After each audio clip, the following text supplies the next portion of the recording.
The news was announced on Friday that John Boehner would hold a vote this week for the formation of a select committee to investigate once and for all the Benghazi affair. I heard a lot of smart people in this town say Andrew McCarthy, former chief assistant U.S. attorney for the Southern District of New York, the man who put the blind sheikh in jail, currently contributing editor at National Review, senior policy fellow at National Review Institute. He'd be the perfect one to be the chief counsel on this committee. That's a lot of smart people said that.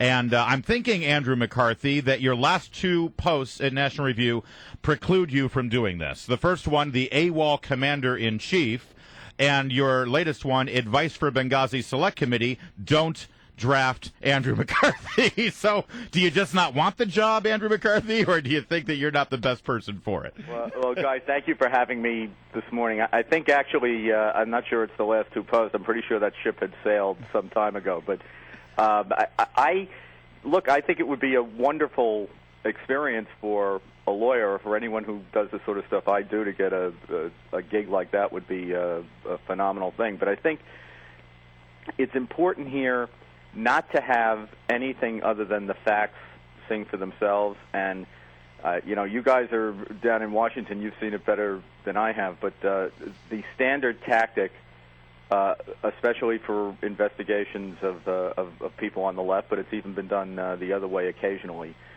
is to try to make the issue the people who are doing the investigation rather than what the investigation is uncovering. And I think if you take somebody who's already taken a public position in the way of commentary on this and offered opinions, and I think my opinions have been backed up pretty strongly with facts, but offered opinions that the president is guilty of things like dereliction of duty and fraud on the American people, which are impeachable offenses, and then you give that person a job which really calls for a dispassionate inquiry into what the facts are, you run the risk of having the public think that the purpose of the investigation is to back up the conclusions the commentary guy has already drawn, rather than what everybody in the country should want, which is let's get the facts, let's figure out what happened here. And Andrew McCarthy, you just floated one of the conclusions that you have reached and backed up with many of your columns, which is that quite possibly there are impeachable offenses here. And I want to focus this in on one of them, your column, the AWOL Commander-in-Chief. This was revealed last week in that breathtaking interview with Bret Baier and Tommy Viator. Listen to this. So then when Hillary Clinton talks to him by phone at 10 p.m., he's where?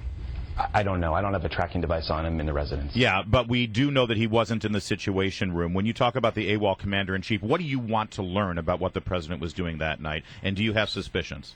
Yeah, well, I think it's very simple. There are, in the context that we're talking about, which would have been sending military forces into another country that we are technically at peace with in order to conduct a rescue operation.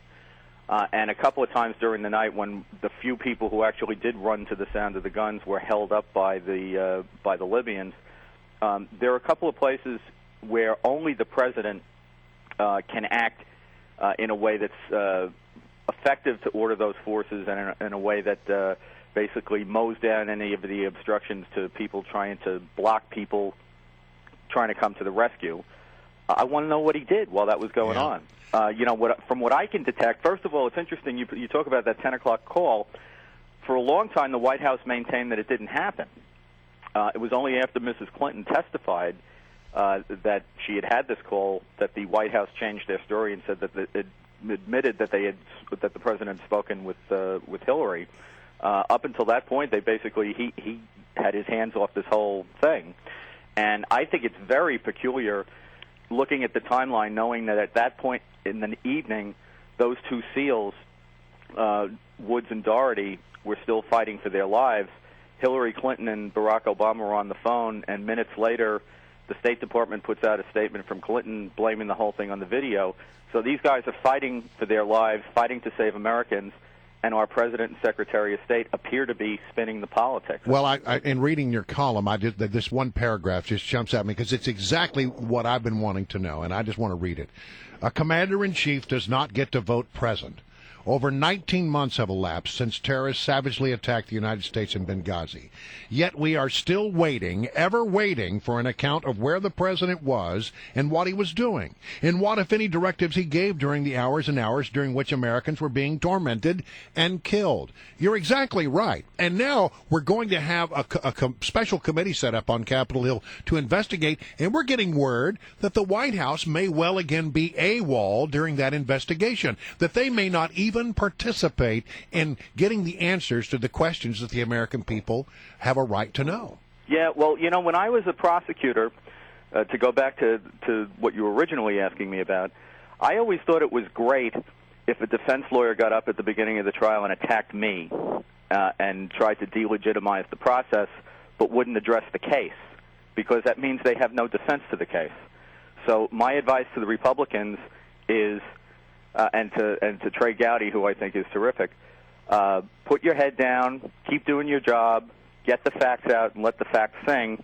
I don't think the American people are going to accept the idea that the inquiry itself is illegitimate and therefore we shouldn't pay any attention to the facts that get uncovered. If that was where people's heads were at, this committee would not have been established, because it's only because the people of the United States were outraged by what's happened here that has kept the interest in this issue alive, notwithstanding the efforts of not only Democrats but some people in the Republican establishment to make it go away. Well, and what we learned the other day is that not only was the president not in the briefing room, but that apparently military commanders were looking to the State Department for guidance, which was not coming from the Secretary of State, who, by the way, what was her name? Oh, Hillary Clinton, that's right. And so they weren't getting anything from the State Department. But your point is, why were they looking to the State Department? Yeah, and my pocket constitution says the commander-in-chief is the president of the United States, not the Secretary of State.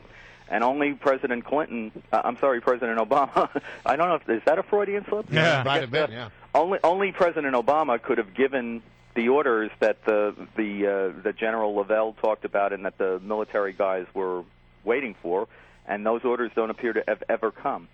And given that, I think it's incredibly relevant to and legitimate to say, so where was he? Who was advising him? And by the way, what about Secretary of Defense Leon Panetta in all of this? Yeah, well, I think he's obviously got to be asked some questions. But I must say, if this were a Republican administration, the press would be screaming bloody murder over this, yes. And we would already have a minute-by-minute account of what the president was doing in those hours. I mean, remember after 9/11, we knew what Bush was doing for like every second from the time the first plane hit until his plane finally touched down in Washington. Oh, that's right. Michael Moore made a movie about every second as he sat there and listened to the GOAT book and tried to make a point out of it. Yeah, and so these guys, these are the people who told you that Valerie Plame was the biggest scandal in the history of scandals, and they're now going to turn around and tell you there's no there on Benghazi, where we have 4 dead Americans, including our ambassador, by al-Qaeda elements. Andrew McCarthy, National Review. We got to leave it there. Listen, when your book comes out June 3rd, you got to come back. The title of the book, everyone, are you ready? Faithless Execution, Building the Political Case for Obama's Impeachment. Yeah, we'll want to talk to you about that. Thank you, Andrew McCarthy. Thank